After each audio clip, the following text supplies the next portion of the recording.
अस्सलाम वालेकुम फ्रेंड्स, आज मैं आपके साथ बहुत ही मज़ेदार लाहौर की मशहूर खलीफा नान हताई की रेसिपी लेकर आई हूँ, जो कि बहुत ही ज़्यादा इजी और क्विक रेसिपी है। तो वीडियो को स्किप किए बगैर लास्ट तक वॉच कीजिएगा। जो मेरे चैनल पे न्यू हैं उन सब से रिक्वेस्ट है कि चैनल को सब्सक्राइब करके बेल आइकन को ज़रूर प्रेस करें। इससे मेरी आने वाली हर वीडियो का नोटिफिकेशन आपको सबसे पहले मिलेगा। चलिए स्टार्ट करते हैं। बिस्मिल्लाहिर्रहमानिर्रहीम। नान खताई बनाने के लिए हमें आधा कप बेसन चाहिए, आधा कप बादाम चॉप चाहिए, 1.5 कप मैदा और 1 कप पिसी हुई चीनी। इसे छान कर इस्तेमाल कीजिएगा। और 1 टीस्पून बेकिंग पाउडर और 1/4 टीस्पून बेकिंग सोडा और अंडे की जर्दी हम टॉपिंग पे इस्तेमाल करेंगे। चलिए स्टार्ट करते हैं। एक बॉल में सबसे पहले ड्राई इंग्रेडिएंट्स डालेंगे, जिसमें सबसे पहले चीनी है। 1 कप ली है मैंने आइसिंग शुगर यूज़ किया, आप पिसी हुई चीनी भी इस्तेमाल कर सकते हैं।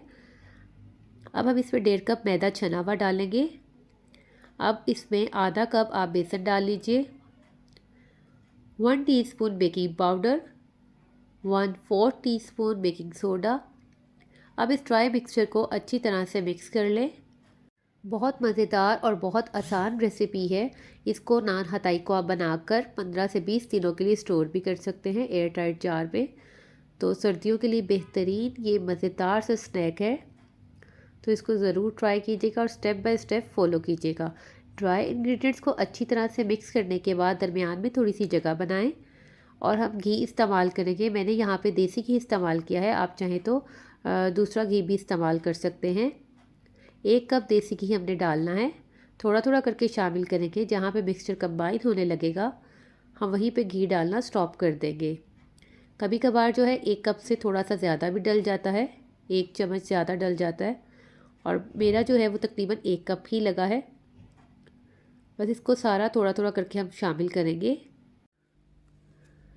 स्पैचुला की मदद से आप घी को अच्छी तरह से इस मिक्सचर के साथ मिक्स कर लें। आप चाहे तो हाथ से भी गूंद सकते हैं। और अगर आप इसमें बादाम नहीं डालना चाहते तो आप इसको सिंपल ऐसे ही गोल पेड़े बना के गूंद कर एक बादाम ऊपर लगा सकते हैं। लेकिन अगर आप बिल्कुल खलीफा नान हताई की तरह इसको ट्राई करना चाहते हैं तो इसमें बादाम ज़रूर डालिएगा। मैंने मोटे मोटे बादाम जो है वो हाथ से जो है बेलन की मदद से कूट लिए थे। ये देखिए हमारा जो बैटर है वो इस तरह से कंबाइन होने लग गया है। अब हम इसमें बादाम डालेंगे और एक दफ़ा फिर से अच्छी तरह से गूंद लेंगे, इसको मिक्स कर लेंगे सारे मिक्सचर को। जब अच्छी तरह से मिक्स हो जाएंगे तो आपने इसको 15 से 20 मिनट के लिए फ्रिज में स्टे दे देना है। 20 मिनट स्टे देने के बाद ये देखिए हमारा बैटर सेट है। यहाँ पे मैंने एक बेकिंग ट्रे ली है, उसके ऊपर जो है मैंने बटर पेपर लगाया है और इसको ग्रीस नहीं किया। अपने हाथों को ग्रीस करके अब मैं इसके अमेज़े के जो है बॉल बनाऊंगी छोटे से, और उसके ऊपर रख के इसको फ्लैट कर लेंगे।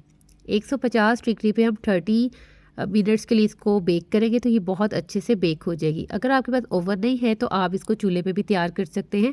किसी भी फ्राई पैन में केक बोर्ड रखें और उसके ऊपर आप ये पेड़े रख दें और उसको कवर कर दें, तो बहुत अच्छे से ये नान हताइयाँ चूल्हे पे भी तैयार हो जाएंगी। पहले से उस फ्राई पैन को गर्म कर लीजिएगा, फिर उसके बाद आप एक बोर्ड रखें, उसके ऊपर पेड़े बना के रख दें और आधे घंटे के लिए उसको पकने दें, तो आपकी चूल्हे पे भी बहुत अच्छी नान हताई तैयार हो जाएगी।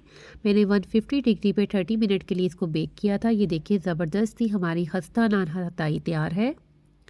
अब मैं आपको तोड़ के इसकी लुक दिखाती हूँ कि कितनी ज़बरदस्त और ये मज़ेदार तैयार हुई थी। आप इसको 15 से 20 डेज़ के लिए सेव भी कर सकते हैं, जो कि मुश्किल होता है। ऐसी चीज़ बहुत जल्दी खाई जाती है।